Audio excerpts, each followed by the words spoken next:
Hi there, this is Sophie B. Hawkins, and you're listening to the Nothing Shocking podcast.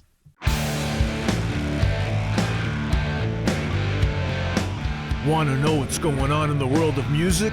Then tune in to the Nothing Shocking podcast, a non-genre based, all ages friendly rock and roll program.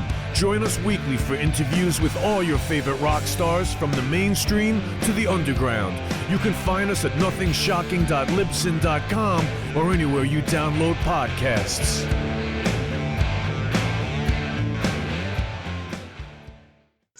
We're putting the band back together.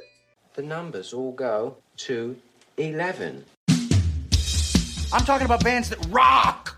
Led Zeppelin. What about Sabbath? AC/DC. Motorhead. Does that mean it's louder? Is it any louder? Well, it's one louder, isn't it? We're not worthy! We're not worthy! Why don't you just make 10 louder and make 10 be the top number and make that a little louder? These go to 11. I get up off the ground and raise my head. Days like this, think I should be dead. One for Satan, two for me. Let's cheat the devil, it's fun, don't you agree? Welcome to the Nothing Shocking podcast. I'm your co-host Jeff Untied, and with me in Dog Bowl Studios is Coach Nez. You can find the Nothing Shocking podcast on Libsyn or any podcatchers. Like our Facebook page or follow us on Twitter at NoShockPod. You can also find the Nothing Shocking podcast on Rock Rage Radio every Sunday morning at 7 a.m. Central Time. Our sponsor is Ragged Records, located in downtown Rock Island, Illinois, and downtown Davenport, Iowa. We would like to thank the Hong Kong Sleepover for allowing us to use their music for our intro and bumper ending. Tonight's guest is Sophie B. Hawkins. Yeah, folk singer, songwriter from the early 90s. Early 90s, yeah. Yeah, she had, 30 years ago, had Tongue and Tails. Yeah, and which featured, what song was on there again? Damn, I Wish I Was Your Lover. And which is featured on so many TV shows and movies and what have you. So, very interesting interview. She was very insightful, so let's get to it. She got a big box set coming out. Oh, that's right, yeah. Hopefully a new album after that. Yeah, let's get to it, man. All right, good night. Good night.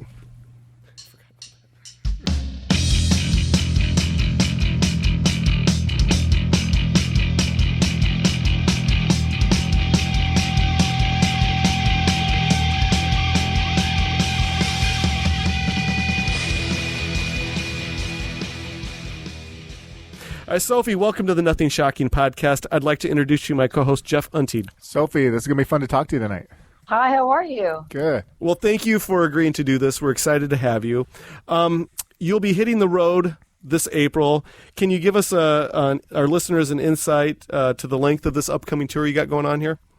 Yes, actually, so April is the beginning of doing some dates with Dara Williams, which I'm very excited about. Mm-hmm. I love her and her music, and that will be fun. That will be more like I'll be there with a duo, and then in August and July and August, June, July, and August, I have some bigger shows, full band shows, exciting shows, and then starting September, I have the Tongues and Tails 30th anniversary tour starting, which is really involved, a ton of dates, and that will be, always including the hits from the other albums and new songs, which people seem to really be loving. Mm-hmm. But that will be, very much focused on the Tongues and Tails anniversary, which is a great thing to celebrate, I have to say. Oh, fantastic. At this point in your career, what is your touring preference? Do you prefer the traditional getting a bus tour around the North America, or, a lot of artists we see that have some veteran age behind them, like to do the fly-out weekend warrior type style? What is your thought process when it comes to touring these days? Well, I think that the flying in and out for me at this is better because I have the kids. I have a 6-year-old and a 13-year-old. Oh. So, that does work better. I actually don't prefer to fly. I would love to drive, and I would love if I could bring everybody with me. As my daughter says, like, get the Barbie van. And that would be the best. And I still want to do that. And the funny thing is my 13-year-old wouldn't want to come, which is sad in a way, but and my 6-year-old would want to come. So I'm thinking about all these things now as we're getting on. I would love a train tour the best. I like trains. Oh, so cool. Jeff, you got the next one? Well, you talked a little bit about your set list. How does it work for you for picking out songs for your tour? That's always, I think it's always difficult because I like to, I really love doing the songs that people love, and I love to do the hits. And then I want to add new songs. And what happens is there are a lot of albums by now, and there are so many songs that work well live. That's one of the things, to answer the question completely technically. It's like, what do I know works really well live? When the audience, if there feels like a lag or I need to reach out and grab somebody's heart, what do I know works? And I have those songs that I really do know that work in those different circumstances. And they end up being already 90-minute song. And then I have the new stuff that I want to add. And so it's basically, the editing is hard. I also have to say the first, when I walk on stage, what's the best first song, is never gotten easier in 30 years. I still never know what's the best first song to do. And always when I think I've got it, somebody says, we couldn't hear the lyrics. You do it too fast. Like, there's always a criticism of the first song. Well, with this September being the 30th year anniversary of the Tongues and Tails album, and obviously the celebration with the tour to go along with it, and this is kind of a little bit to offshoot of Jeff's question. The last question to you is, how will you put a set list together in celebration of that album? Is it something that you'll do from beginning to end and then add new stuff somewhere toward the end of the show, or how is it going to work? I think that might. Well, see, that's interesting.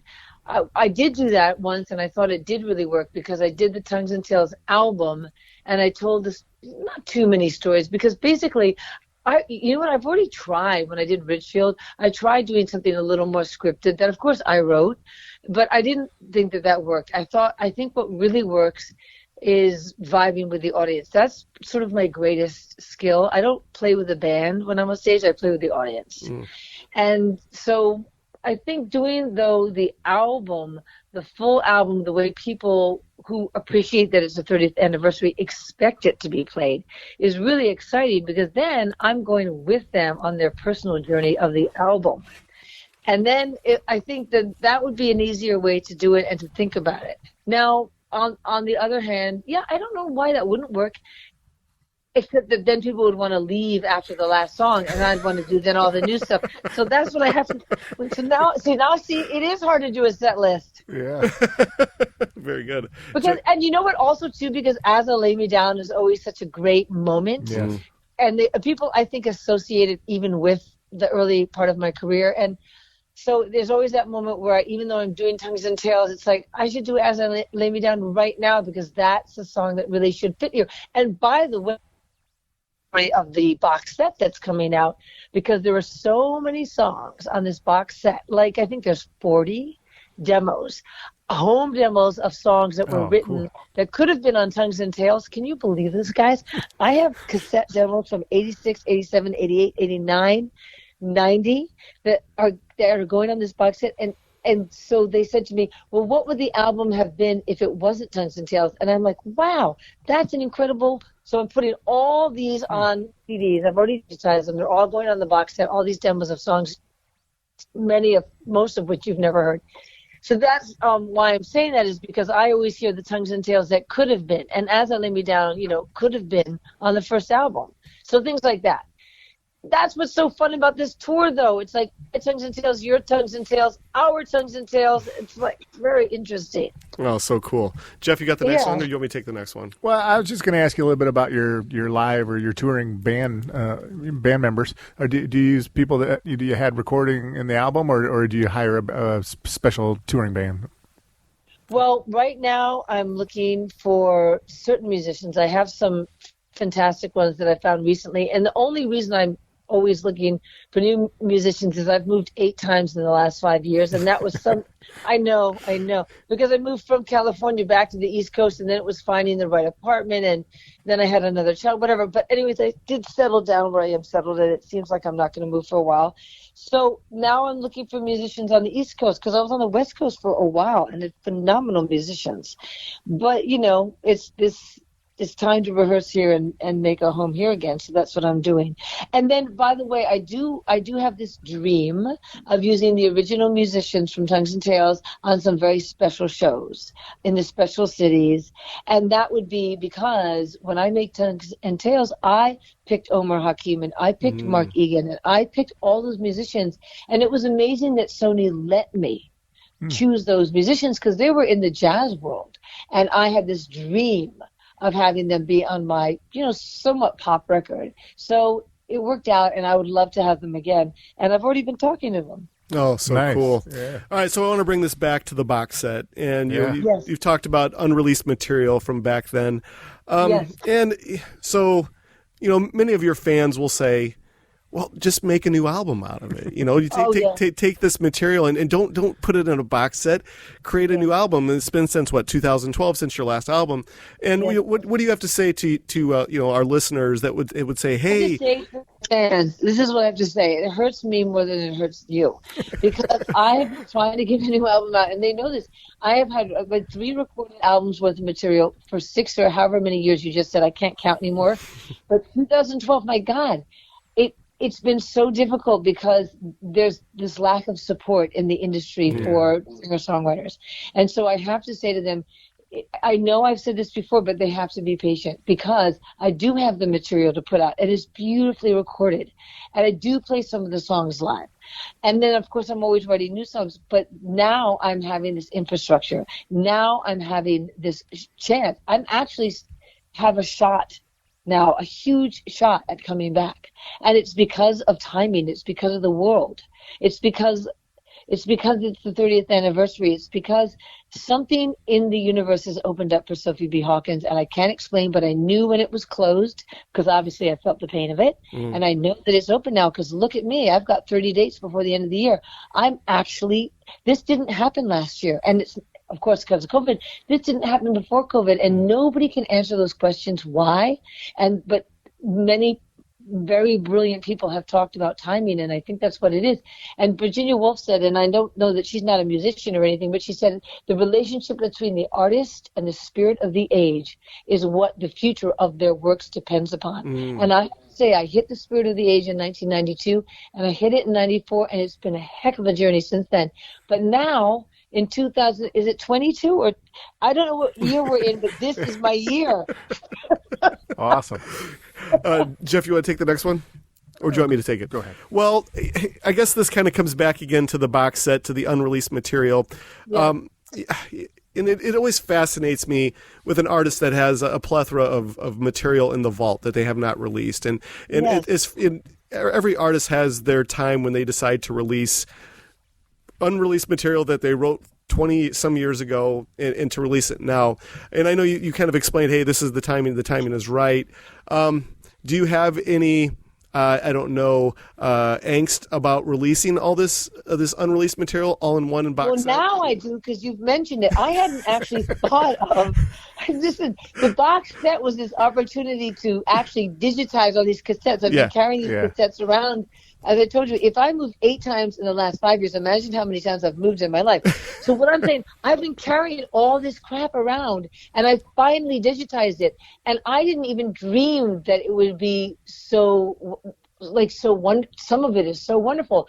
And actually, my friend said to me, and some people in the business said, oh my God, if you had released that on Tongues and Tales, it would have been a whole new album. But I hadn't heard it that way until now because I was not in the headspace of that. So, now that you're giving me this idea, but I think that truthfully what will make the box set so special is to put those demos on there because it's such a perspective. Yeah. And also, I have, of course, everyone has the memoir to go with it, but my memoir won't be ready in a year, not at all, because it's just, I'm only up to 1986 in my memoir, but when I think of that, I think, okay, yes, I could re-record some of those songs, but let's see, the fans may go, hey, man, this song is so great, and then I'll say, yeah, and that will be on the album after the Stuma. So here's what the thing is. I could have done the new album first, but the 30th anniversary seemed like such a good opportunity to get my fan base energized and to reach the people who totally forgot that I'm alive. And there's a lot of those people.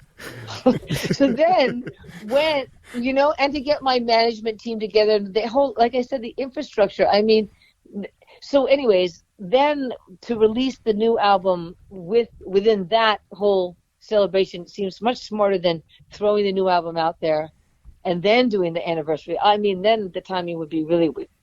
Oh, don't you think? Fair enough. Yeah. Fair enough. Jeff, go ahead. Yeah.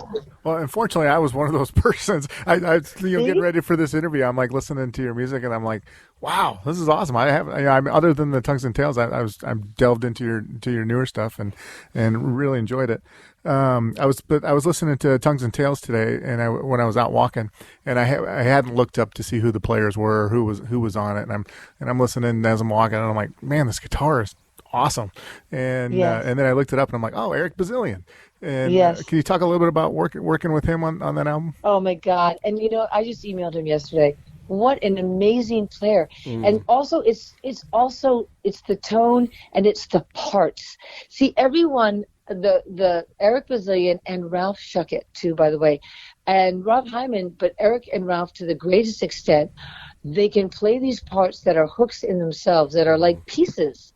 They play parts that are like pieces. Musical pieces. They're not just playing the guitar. That is the rarest thing. I know that you probably agree with me, that you remember their parts like separate even from the album. And he also played, by the way, the flute or the penny whistle on Before I Walk on Fire. That like such incredible hooky parts. There's nobody like that. I haven't in all my years met anyone like him or Ralph.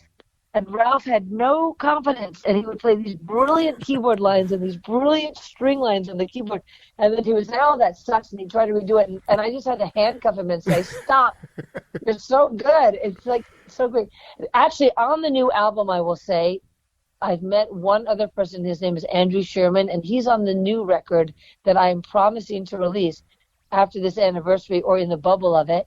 And he plays hooky parts like that. He's a piano player. So, yeah, I hear you on that with Eric. And I'm emailing him because of that, like saying, please come, please tour with me. Yeah. Well, we just had Eric on a few weeks ago. Oh, you did? Yeah, oh, my God, I love it. Yeah, and by the way, did he try to talk you out of coming on this podcast tonight? He's so funny, and you know what was so weird is he's so handsome too. Did you see him? Have you seen him? Yeah. He's so funny, he's so brilliant, and he's so handsome. Well, there you go. Weird. With the success of Tongues and Tales and the impact it had back in 1992, can you kind of give us an insight on the writing and the recording process of that album? Because let's face it made such a stamp in the early 90s. Yes, it did. It really did. Well, the insight is more going to come from this book I have called Come Inside My Jungle Book, because I have the journals from those days. In fact, I have a journal on my bed right now which has the original Damn Wish I Was Your Lover lyrics, like as they started to come as I was working on it. So I can tell you I really have an insight in the album because I now am reading those journals. As painful as it is to read them, read their journals word for word, but you must if you want to write an honest, story about it, right? Mm-hmm. So anyway, the thing is, I got to record all these songs and the ones that will be on the box set. Like I got to work on them on an 8-track because a cab driver, I was a drummer, see? I was a really serious drummer, and I went to Manhattan School of Music for percussion, and I wanted to be Omar Hakim. And this is sort of a story from my book, but when I saw Omar Hakim at the Beacon Theater with Weather Report, that's when I finally knew in my 3rd year of music school that I was never, ever going to be the drummer that I really had wanted to be. And that's when I started to write songs. Oh. So thanks to Omar Hakim, what year was that? Don't even ask me. But that's when I said, okay, I'm going to be a songwriter. So then that development is what became. So I went from this African drummer, then classical percussionist, like such a serious musician, into I'm going to be a songwriter. Very different parts of me. One was so emotional and one had been so driven technically and all that jazz. So anyways, that was the beginning. So I'm coming from this place of very drummers are just different animals. Mm. We see the whole and we set everybody up. Every kick, so it was a good place to be a songwriter from there. But and so then when I would record, I played drums for bands, and then somebody sort of discovered me singing my songs and playing drums, and he said, "Come record in my studio." the graveyard shift from 12 at night to 4 in the morning while I'm driving my cab. And he honestly wasn't a bad person. I actually went to his house and he wasn't there, and I recorded. So I had the opportunity to record all my songs alone on an 8-track, and I learned so much doing that. And then, of course, at different points, I got my own equipment. So I had this experience of being a band person, then a band leader, and doing all these gigs live, and then being an actual recording musician before I was ever discovered to make an album. So by the time Ralph Schuckett heard my demo tape, I was this very confident, composer kind of person. So when I decided with Sony, and by the way, I also confident because I had been so rejected and so slammed for all those years as a female drummer, and then as a drummer for Brian Ferry and gotten fired. I'd done everything. So by the time I was ready to choose a record label, and 7 record labels wanted me, but this was after years and years of nothing, and no hope, which I always did believe in myself, I have to say, but nobody else did. So when I got to choose, I really knew what I wanted.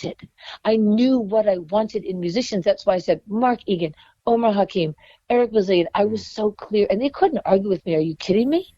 They wouldn't have dared. And then also, I had also worked with Ralph Schuckett. Like, he heard the original demos, and then the demos of the demos, because I did so many versions of songs. And then I worked with him, and then he tried to make me pop, and I was like, I'll try it. And then I said, no way. And then so I knew what I didn't want to do. Like, nobody could mess with me. And that was why Tongues and Tails was so confident and so street. You know what I'm saying? Yeah. Yeah, it was like that. So that's why, and I didn't want to please a label. I wanted to please myself. I had already just decided that in my life, Yes.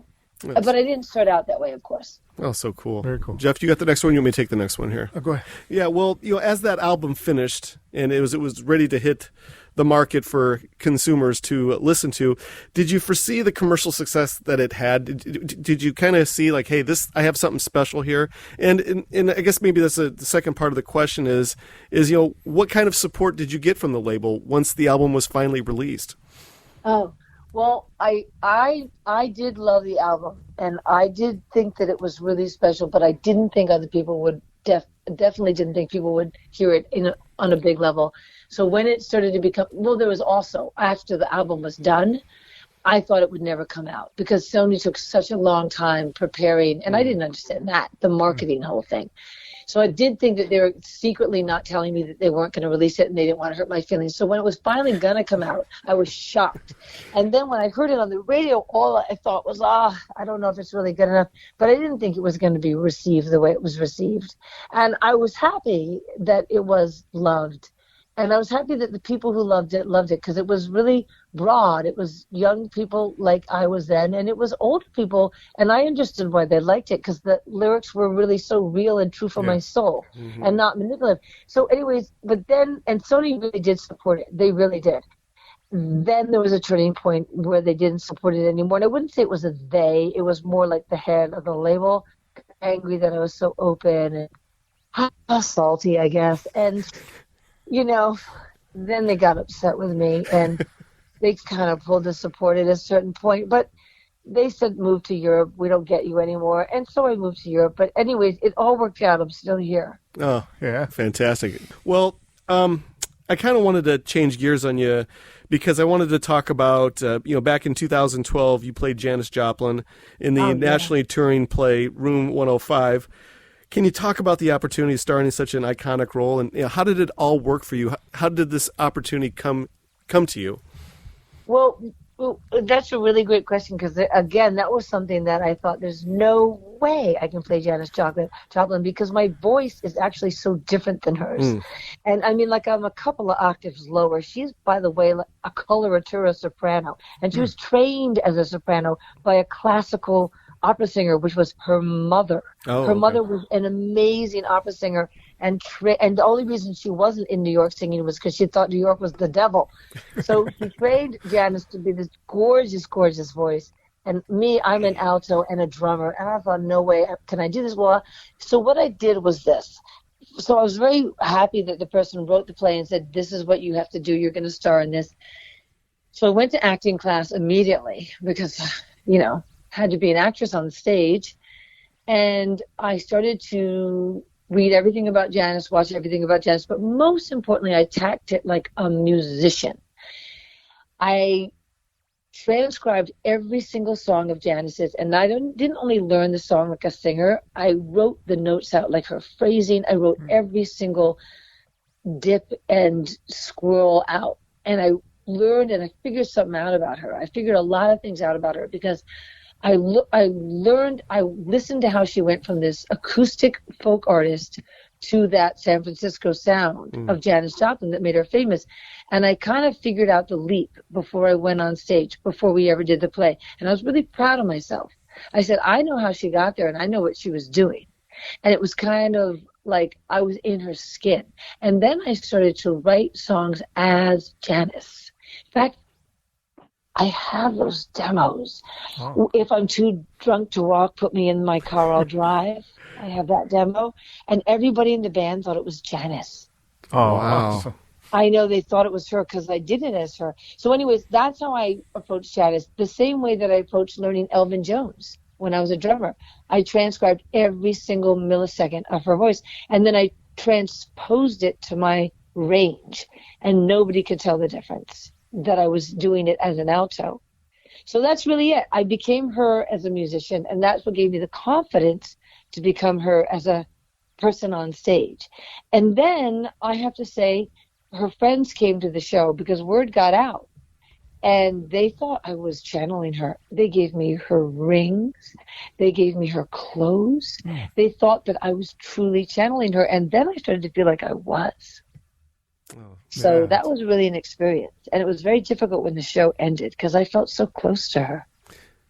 With that being said, with the success that you had with Room 105, did you have any, I guess, maybe more opportunities to do things like that outside of this Room 105 experience that you had?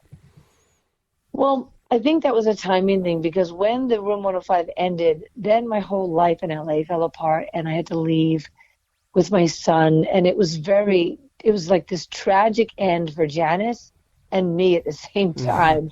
So I didn't get to focus on pursuing that. And it would have been probably something that would have been wonderful, but I needed to take care of other things. I needed to get back home, get to see, my New York family, and I needed to start rebuilding. And what I did do was I wrote a musical from the play first.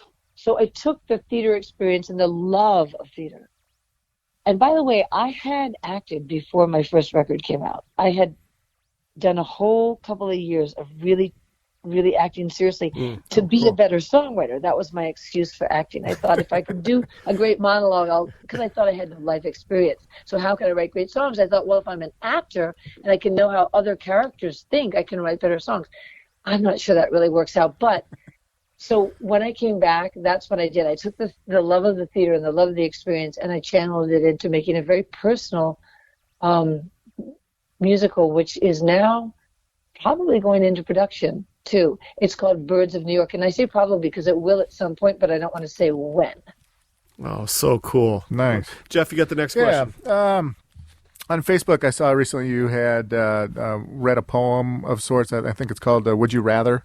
Oh, yes. I put that up yesterday. Oh, was that yesterday? Okay. Can you talk a little bit about that poem? It was really cool. I liked it. Have you ever thought about writing more poems for a book? Or? Oh, yes. So those are, I call them rough drafts because let me tell you, what happens is there'll be a moment where I'm writing in my journal and that kind of thing will come out, or would you rather? And it's sort of like a natural story. It comes out naturally. And the whole law of it, or the rule for the what I call rough drafts, is I'm not allowed to edit them.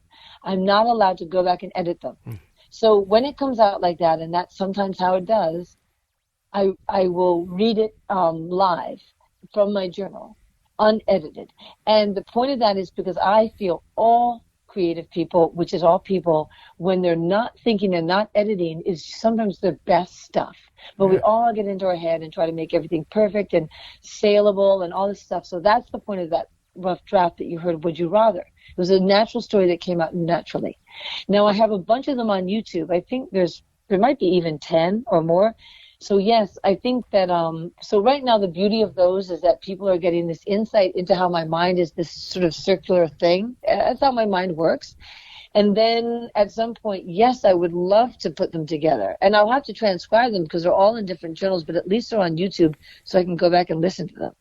Oh. Nice. Well, this segues into my next question. Because in the poem, you actually say, "On stage, people singing with me, I feel loved."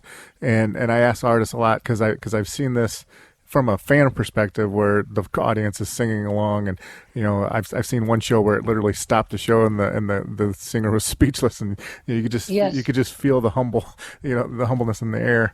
And how does that work for you? When have you had shows like that when the crowd just sings along and? Yes.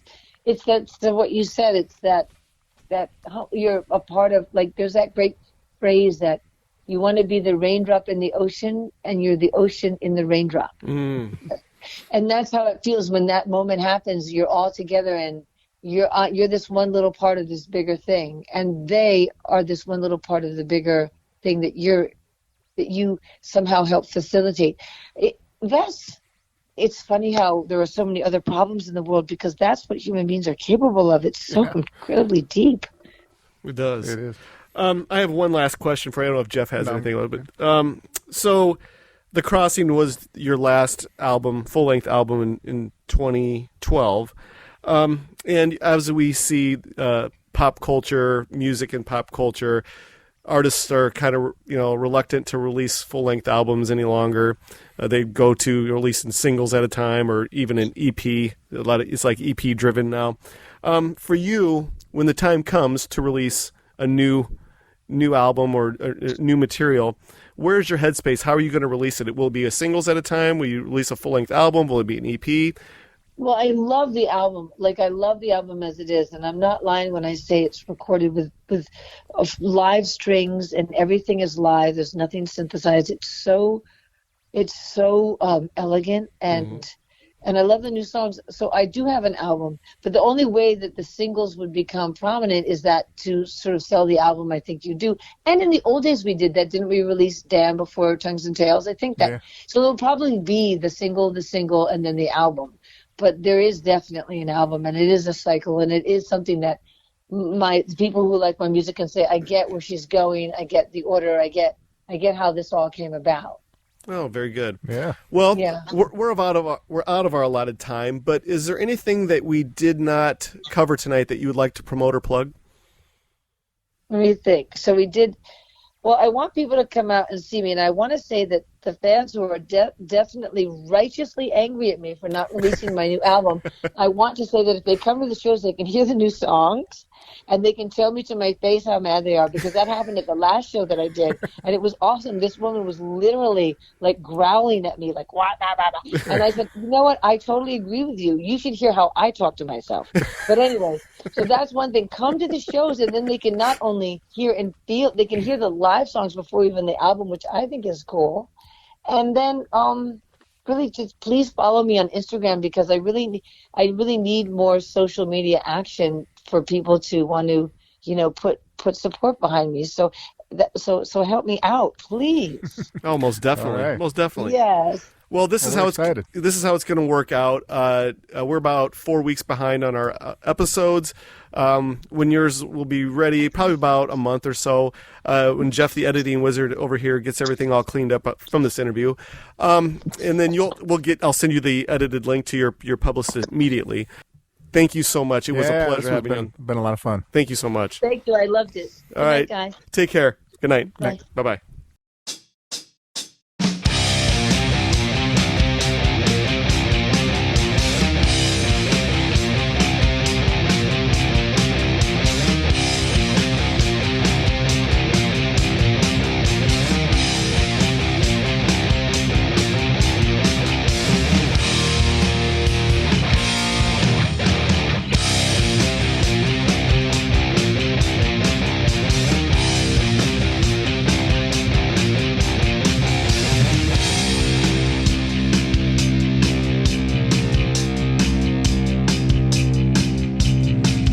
Everybody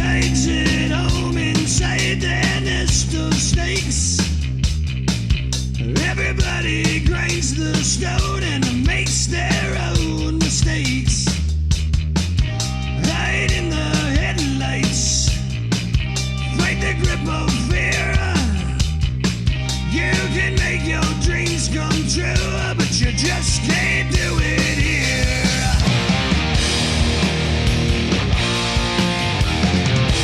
Hey.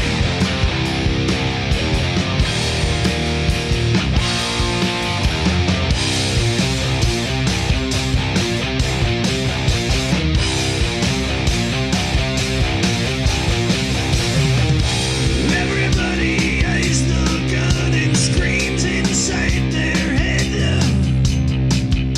Everybody bites their tongue and pays their bills instead. Hide in the spotlights, fight the grip of death. You can have the air you need, but you best not take one breath.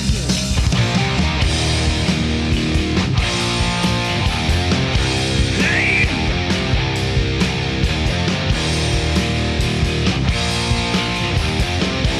Roll the dice.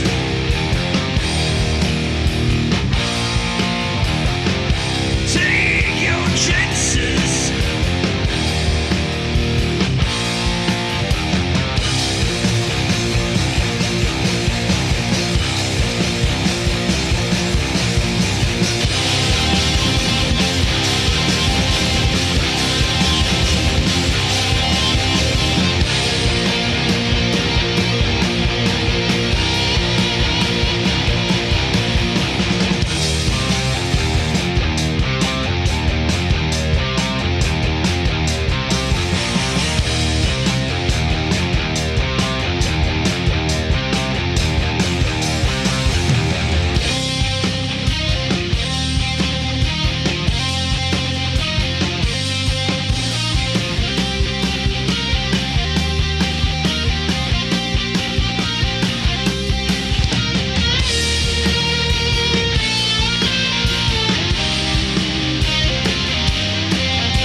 Everybody knows the game is fixed, there is no prize.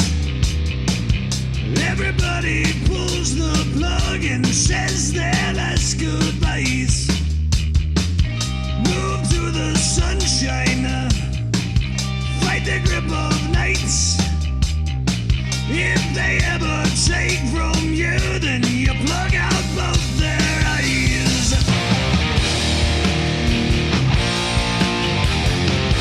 Hey.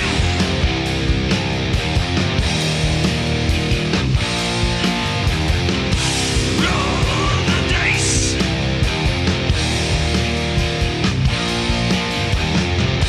Take your chances.